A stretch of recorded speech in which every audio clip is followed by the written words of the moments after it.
Thank you, Reverend Catherine. Lots going on here. It's so exciting. And I always like to start with just getting centered in spirit. So if you wish, and hello to everyone online, if you wish, just relax in the moment. Take a breath. And as you breathe, just begin to breathe naturally. And release any tension, any stress in your body. Just let it go. Check those places that sometimes we're not even aware of. Your shoulders, are they dropped? Is your jaw relaxed? Your abdomen?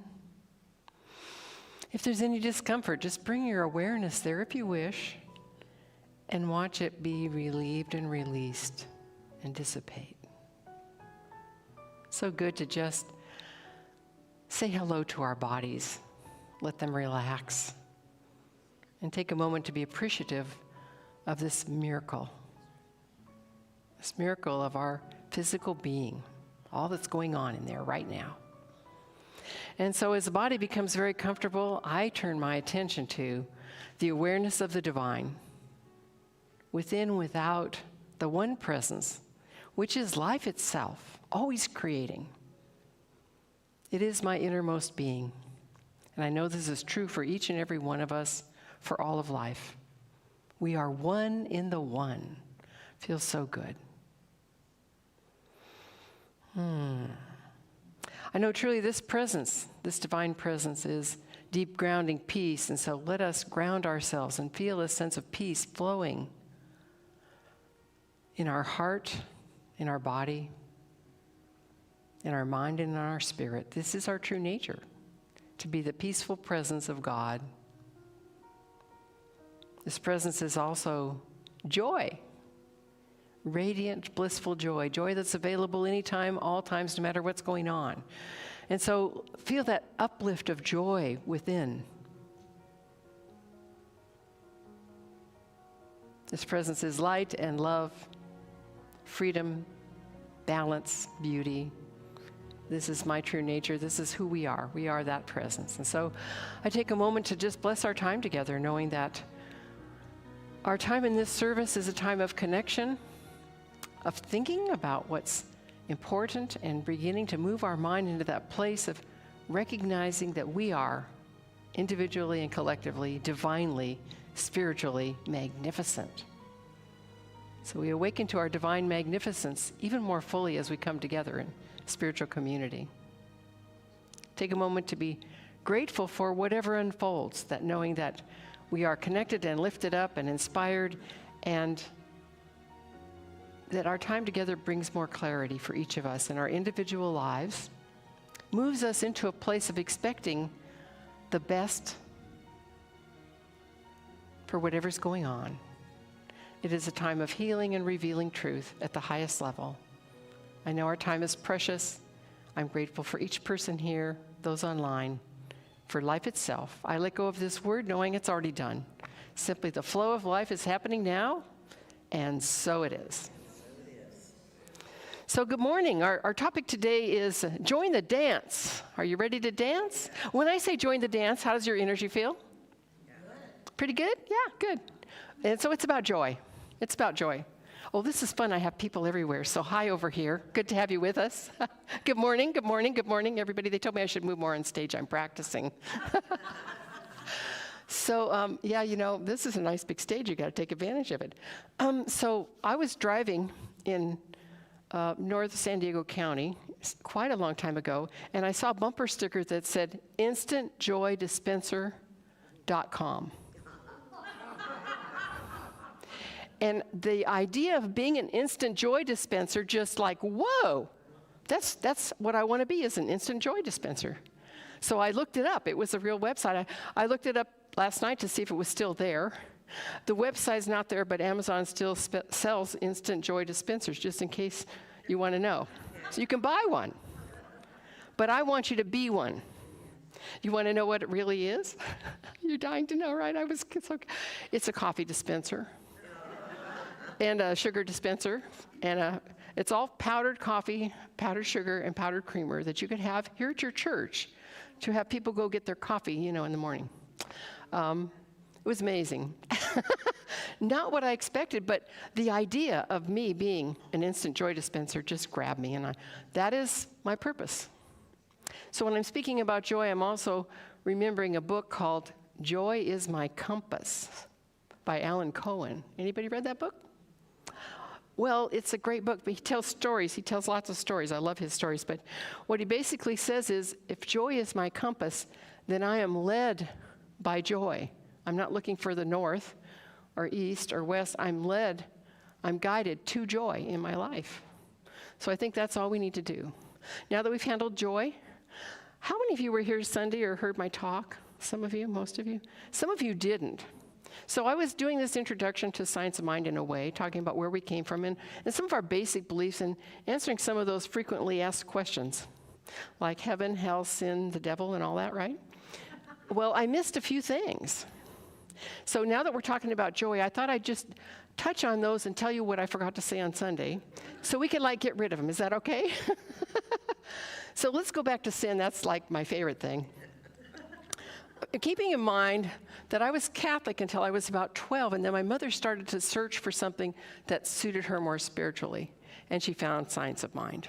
So I've been in this since I was a preteen, really. My life is Science of Mind. It has transformed everything in my life. It's my foundation. It's my grounding. So the word sin, as I said on Sunday, in the Bible, actually is just a word. It's an archery term that means to miss the mark. It's just to make a mistake. The idea, there's really not an idea of original sin. Actually, Matthew Fox wrote a book called Original Blessing. He was a Catholic priest who, in studying the Bible, in being a priest, came to the clear conclusion and knowledge that we weren't born in sin, that we were actually born in blessing, that we were a divine creation. And so this idea of sin, he was actually excommunicated from the Catholic Church for that. Would you believe? Sure. Yeah, sure. Yeah. So, and I want you to say also that spiritual teachers and theologians even understand sin from a perspective of the sin back of all sin. In other words, if it's just making a mistake, right, we can just brush it off. Mistakes are part of being fully alive in life. Remember, you should just embrace them. Go, oh, hey, dang, I won't do that again. Or, I'm sorry, let it go. And I find myself, I have over the years found myself thinking to something I did when I was a very young mother, one little thing that would still come up from time to time. And why was I holding on to my stupidity of the moment? Because I know better now. I would never do that again. So I think today, to move into joy, what do we need to do? You're all thinking about it. I know you had the answer. It's to let go of any of that guilt. Let go of any of the past that's holding you back from being fully free right now, right? You ready for that? Okay, so the sin back of all sin is a sense of separation from God. This is what many theologians would tell you. The sin back of all sin is a sense of separation from God. And of course, they're looking at sin as, that big evil that's just naturally in us, which in the way we look at it all, there's no such thing. While I'm at it, also, Science of Mind does not believe there's a power for negativity in the world called the devil. I think maybe they made that up because there was something to blame. Oh, the devil made me do it. I don't really know. I don't really know where that idea came from, but we really believe there's only one power, one presence. It is God. There's nothing counter to God. If God created all that is. And also, Ernest Holmes literally says, God is not a man in the sky sitting on a throne with a white beard. It's hard to describe this presence, and we all experience it differently. But it is not only like the law, the way things work in the world, the dynamic creative activity of the universe, but it's also very personal to us. There's a sense of connection and deep relationship. And Hinduism is interesting because they understand that our relationship to God depends on who we are. Some people need to see and honor a God outside of themselves. They have 4 paths to God. I'm not going to go into that today. I could do a whole thing on Hinduism. But just so you know, your relationship to God is personal. And you get to create it in a way that makes you feel more whole. And when you know God, in whatever way that is, you can't help but have a deep inner sense of joy. It's not like happiness where it depends on what's going on out there. It's more like there's a wonder that I'm a part of. And so I can always, if you meet holy people, people that have really know God and sense God, and I'm thinking right now of, what's his name? Yeah, my brain just went left. Who is just always like a smiling Buddha. I mean, he just has a lightness and a joyfulness. Dalai Lama, that's it. That's the guy. Thank you very much. I knew you knew. So I don't know why he was out in left field, but yeah. So there's this sense of peaceful joy about him, right? People who really bask in and sense into the divine presence have that. And when I talk about joy, that's what I want to talk about. I want to talk about us finding, even in the most difficult, challenging times, there's something that grounds us, holds us safe and whole, and we know we're okay in the midst of it. And we also have a trust. One of my favorite phrases is that I trust the process. I trust that things are unfolding beautifully. So, okay, we just did sin. Let's do heaven and hell. I didn't say enough about those.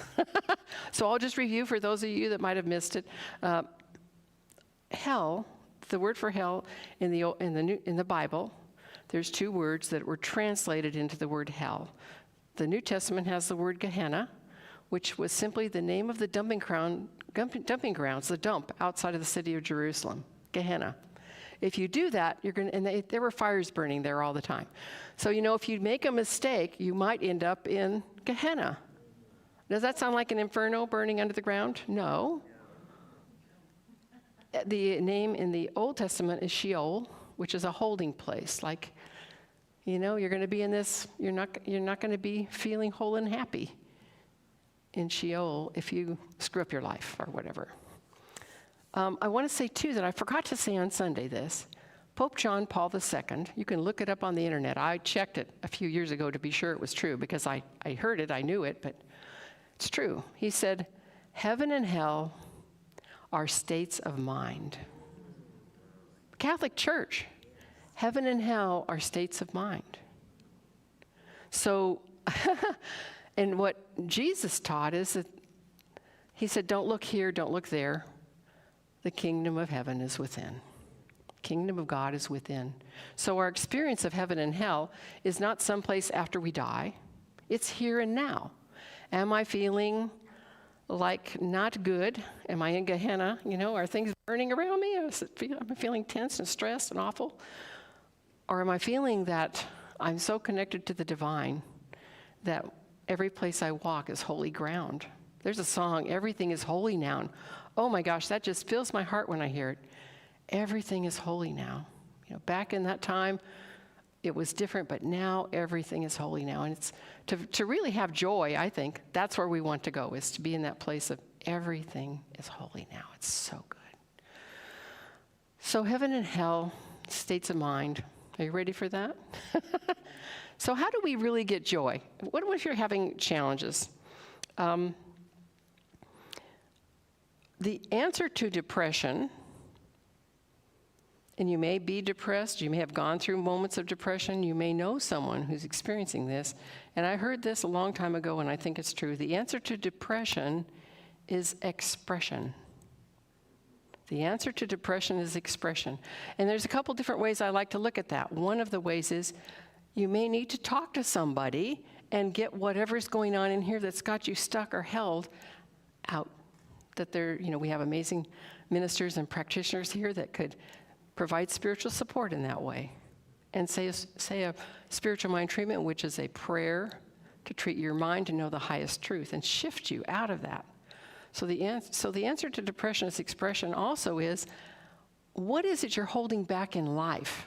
Is there anything that you're not really feeling free to be or to express? And sometimes it's just based on your self-concept, right? I know that sometimes we beat ourselves up, we don't feel worthy, we have judgment, and sometimes we feel limited by our circumstances to be able to be who we want to be really free, right? And so it's about bursting through that, giving ourselves a sense of power to be who we truly are, to find joy in the things we do. You know, have you heard of forest bathing? I believe my husband always says if someone's depressed, because we had a daughter that was from time to time experiencing that, he would say to her, take a walk outside. Because being outdoors lifts you up. It has a physical effect on you, but forest bathing, there's actually something that pine trees give off that boosts your immune system, and the Japanese are particularly known for doing forest bathing. They'll, in the woods in Northern California, there's a group of Japanese that go forest bathing every weekend. A walk in the woods is healthy for us. Being outdoors is healthy for us. So the question really is, what can I do to bring joy to my life? What is it that brings me joy? I'm inviting you to let joy be your compass. I can't see the clock back there. Oh, it's good. I can talk some more.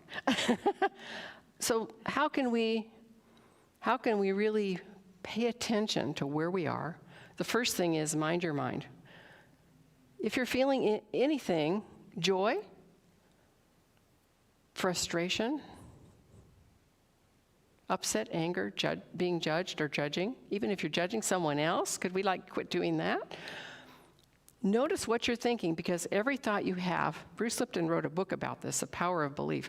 Every thought you have actually impresses into the cells in your body a different vibration. It affects your health and well-being directly. So the first step is to pay attention to what I'm thinking all the time. What are those voices in your head saying? I bet here you're all hearing really good things, right? How wonderful you are, how exciting the next thing you're going to do is, right? Making plans, having friends, feeling connected. We're hungry for connection and belonging. I think you here know that, because that's why we're here together. There's something about being with other people that is healing. Did you know that they did a study about a happiness study? And it's interesting to me. They found, I don't know if I should tell you this, actually. They found single women were the happiest. Shouldn't have told you that one. Married men are the second happiest. Of course, married men are the second happiest.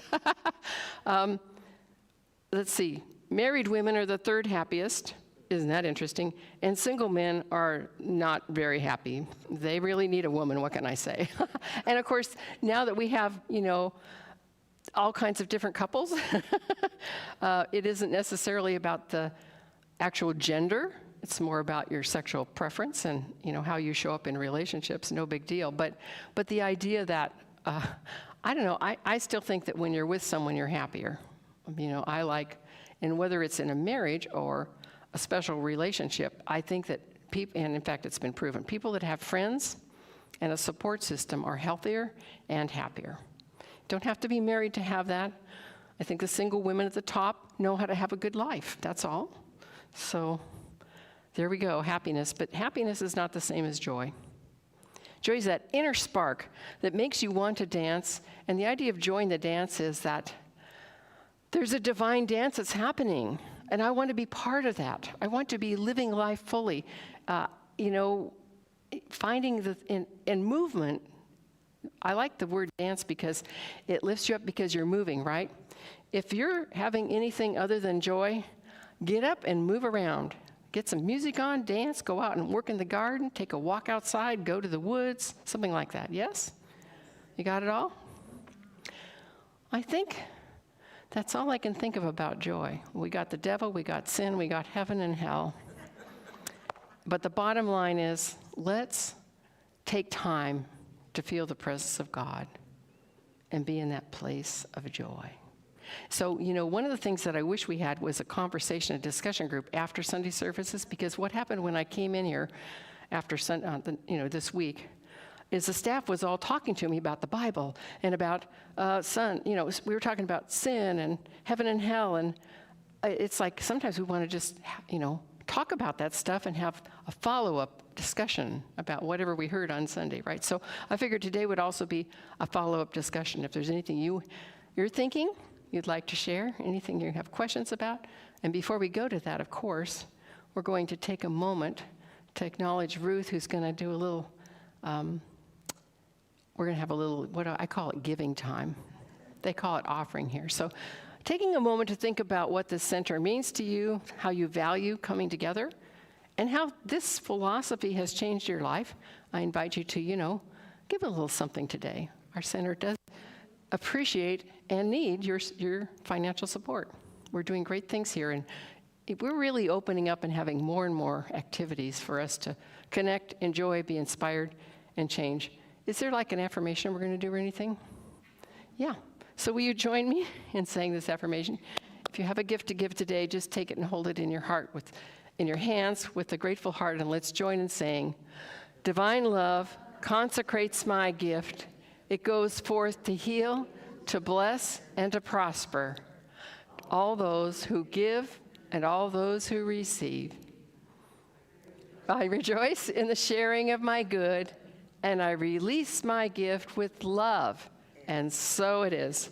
And we do give joyfully. And thank you, Ruthie. You're the best. So while she's going around the room, any thoughts? Yes, please. Here comes the mic. Like you, I was raised in the Catholic faith, and at age 6 or 7, I was definitely feeling the presence of God, preparing for Holy Communion, doing prayer, examining my conscience every week. So there were very positive things I got from the Catholic faith. My daughter was not raised Catholic. She does not really believe in a benevolent God. She didn't have those experiences. How does a person in that particular circumstance attune to God? Yeah. Everybody's on their own path, and people will say, I'm not religious, but I'm spiritual, and we can't put that on them. I will tell you that as a Catholic child, I went to catechism classes, and I still remember the first question in the catechism was, where is God? God is everywhere. Everywhere. God, yeah. See, she remembers, God is everywhere. Of course. That surprised me. I didn't know how God could do that at that time. I thought he was up there on a throne. So, I wish I had a really good answer in a way that you could make a difference, but I trust everyone's process of discovering who they are and their relationship to life. Sometimes you use the word life, as opposed to the word God, because the problem with the word God for some people is it's that judgmental, non-benevolent, almost male presence that could even be punishing. So how do you switch it to? And many of our Christian faiths have that. It's certainly there in the Old Testament. Good question. I don't know if I answered it. What I'm thinking is she loves nature like I do, and she just told me that she was taking her son and his guest to Muir Woods. And my comment was, I love Muir Woods. She said, come up and see me. I've got a yearly pass.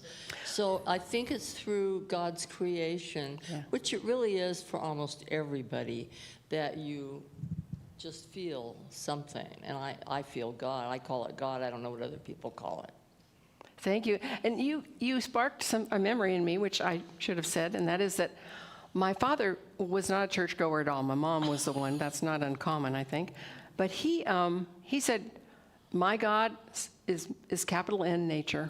Oh. He literally would say, well, I don't believe in God, but I believe in my God is capital N nature. Yeah. So isn't that interesting? Yeah. So he had to get rid of that idea of, the man in the sky. I was married to a man who did not believe in Catholicism, though he was raised that way. And he said it was a spiritual experience to go diving and play with the sea lions. Exactly. There's a connection to something greater through those kinds of things, nature. Yeah. Thank you so much. Thank you. Anybody else? Other thoughts, questions? Oh, come on. Ta-da, ta-da, ta-da. Here's one over here. Hi there. Hi.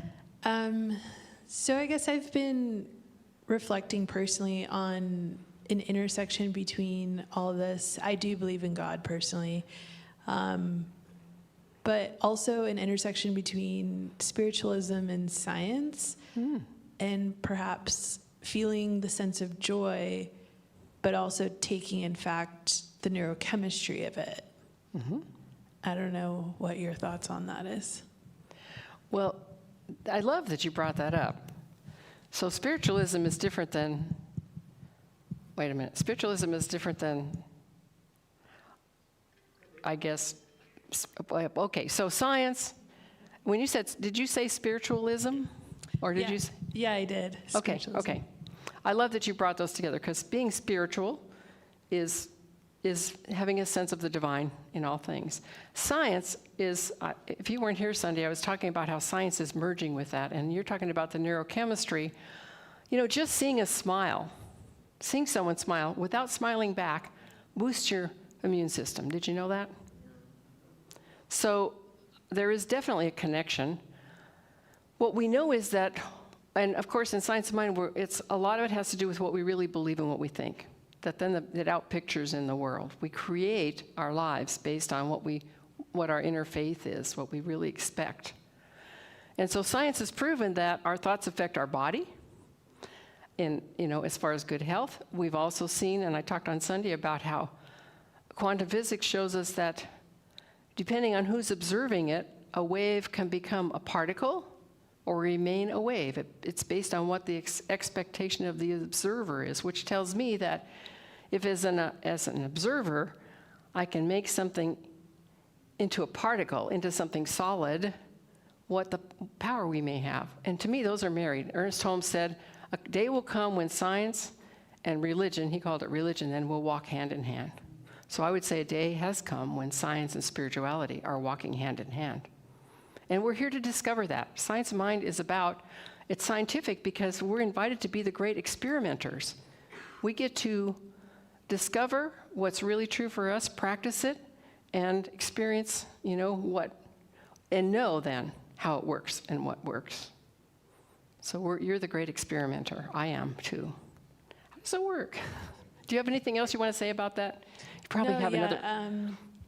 I guess, like a little bit more personally, I have seen that interconnectedness that you mentioned of thoughts and then also your body. Like I feel as though in the pandemic, I just experienced so much stress. Oh, yeah. And then I became physically ill.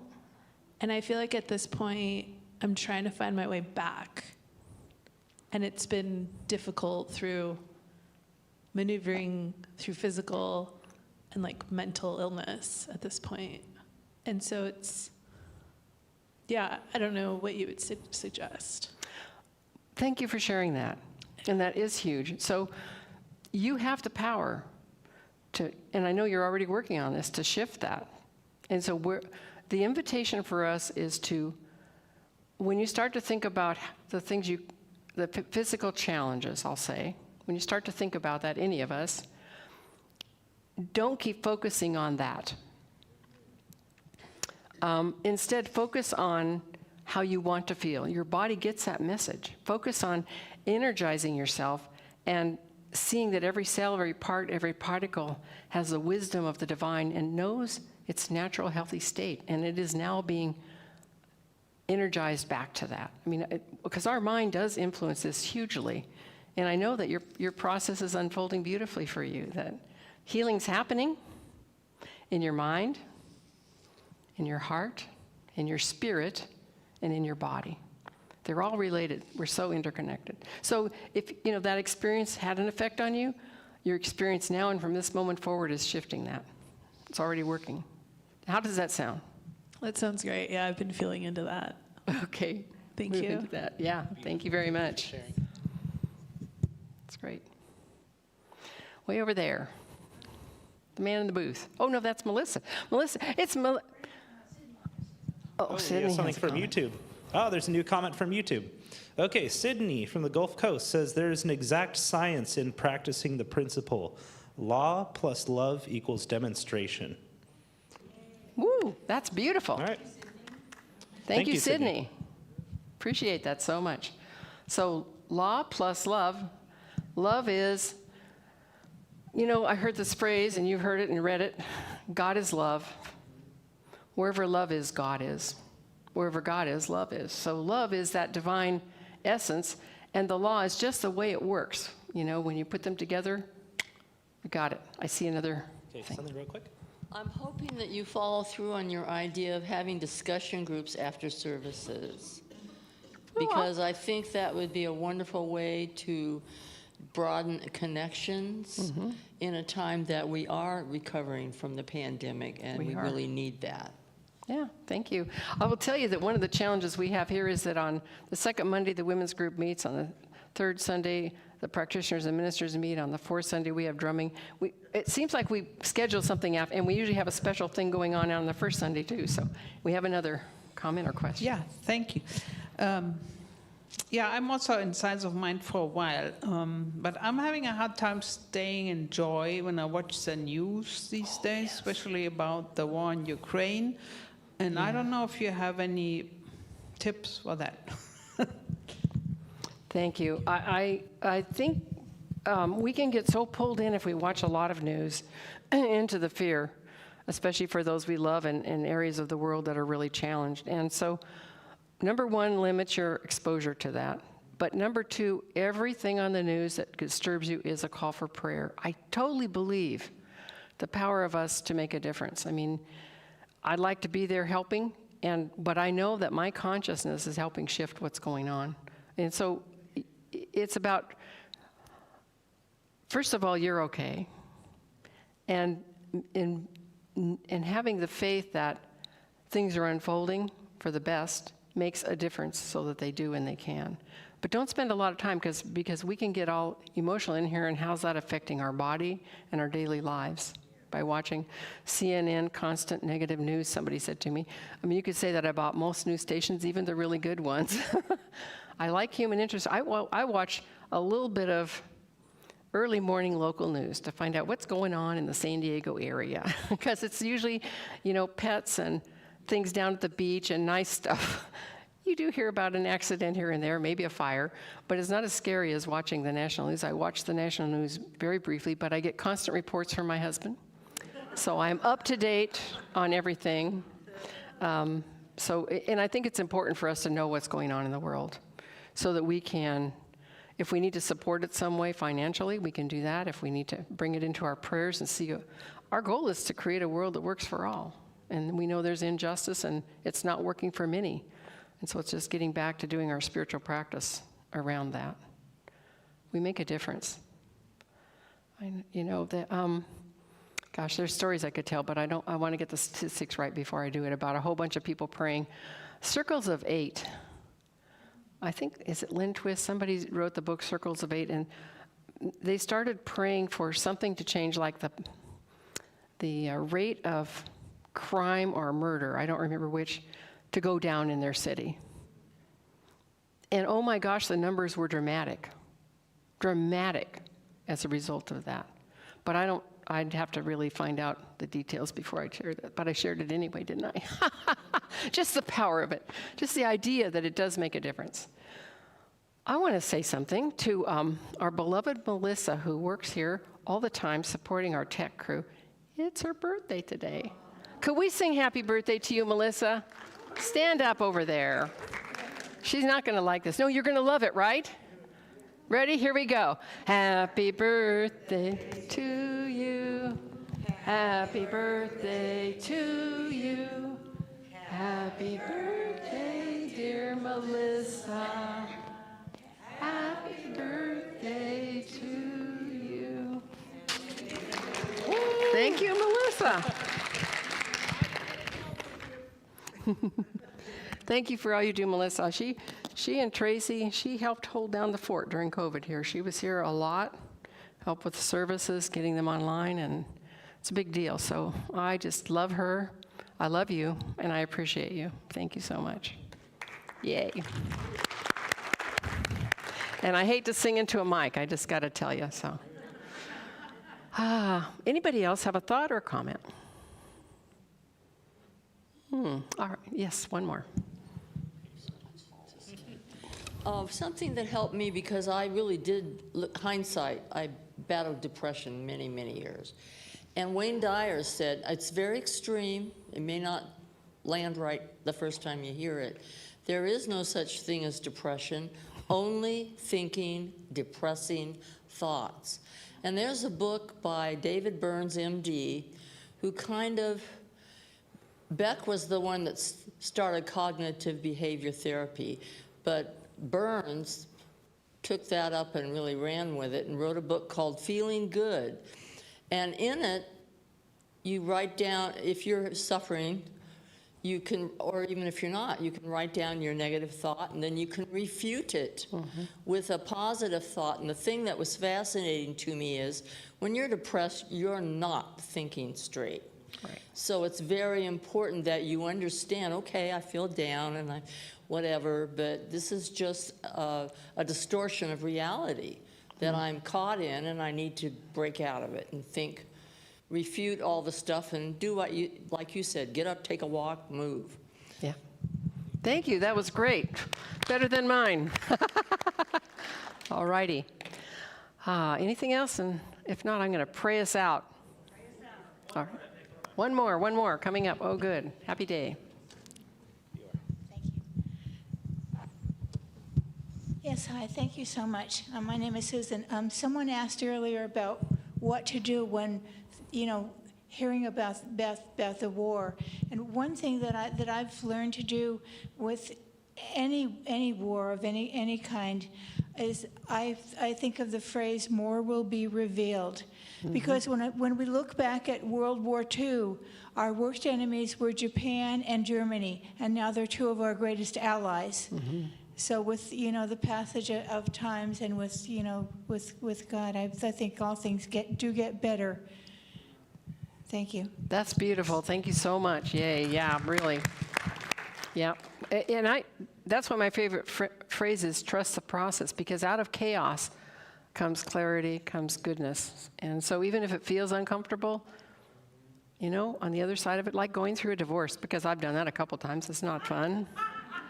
And now I've been with my husband for 35 years. So, out of that came really good stuff, right? So carry on. Yeah, did you have a question? Why do we have so much chaos? Why is it that we can go into these wars so easily and people just don't feel guilt or shame or whatever, It's just amazing to watch what's happened in the world these days. You'd think that we would have grown so far past that at this point, 100 years ago, people were still a little more animalistic, but people seem to have no shame. It's just nothing can bother them, and as long as they're getting, so much attention. How can people get so sick that they need that much attention in their lives? And everything has to come from within, and they're always trying to get it from without, the attention, right? And so they seem to me to be going all backwards, but they're leading us all into this nightmare all the time. I'll go along with it. How much time do you have? It seems like we want to sell weapons all the time for me, right? So. You're absolutely right, and it's hard. It's very challenging. I want you to know Aristotle even thought by now humanity should be better. Right. Way back then. So here's the thing. Bottom line, hurt people. You've heard that. It starts with our children and the consciousness in raising them. They're feeling separate from God, that sin back of all sin, pain back of all pain is that separation, not knowing the highest truth. And so it's our job to shine that light and help people heal their lives. And to try to affect a country far, far away is not easy, because individuals who have been wounded or have a deep need for ego or money, they do damage. And so I'm hoping that humanity eventually evolves to where we have a world that works for everyone, where no one's hungry, there are no more wars. I don't understand it myself, but I do see that back of it, there's something going on, So would you think that, Nate, I'm not even sure if this ties together, how everybody was always fighting, we got science and we got religion, when in reality they were always the same, they were the same, right? And everything was, there's evolution, there's not evolution, and I always found it so funny, that the religious people were going, like, you're using your own support for your own thoughts if you say, hey, God created evolution, right? Instead of fighting against it. I just was always scratching my head going, They're always fighting against each other, and you're the same thing, and it just was weird. So true.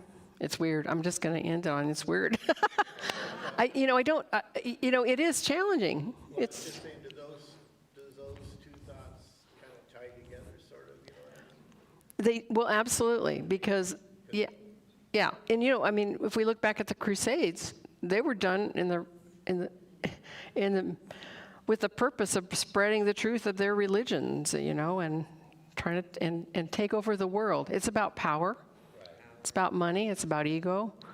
And, I can't tell you why some people are like that. But, so these people want power, right, and ego, but it never serves them, really. It only It doesn't. destroys them and us. Right. So how do you present the world to them so they understand that you will never get any fulfillment and happiness from the road you're coming down? It just doesn't seem like there's enough out there that expresses that concept, right? That, look, when you run across somebody like this, you've got to find a way to get them to switch, to understand that you're going to make yourself miserable, but you're going to make a lot of people miserable that shouldn't be miserable just because you're miserable. And I don't have the details in my head, but that kind of work is being done. I work with a man who came and did work when the Greeks and the Turks were at war. He was facilitating peace talks with them. And what he did is he got the grandmothers together from both sides. And they listened to each other's pain. And it shifted everything. I want to say also that I had another story, but it's gone, went away, because I got onto the grandmothers. So trying to tell someone and have them get it, I don't think works too well. But getting them together to talk does. Oh, I know what my story was. Someone brought together in the South blacks and like Ku Klux Klan people and had talks. And in the end, there was such a shift because they finally saw each other. I think that's the bottom line, is you need to get them talking from their hearts about their pain and how it's affecting them. And not everybody is willing to do that. And there was resistance to this whole event that happened. I would love to share that with you.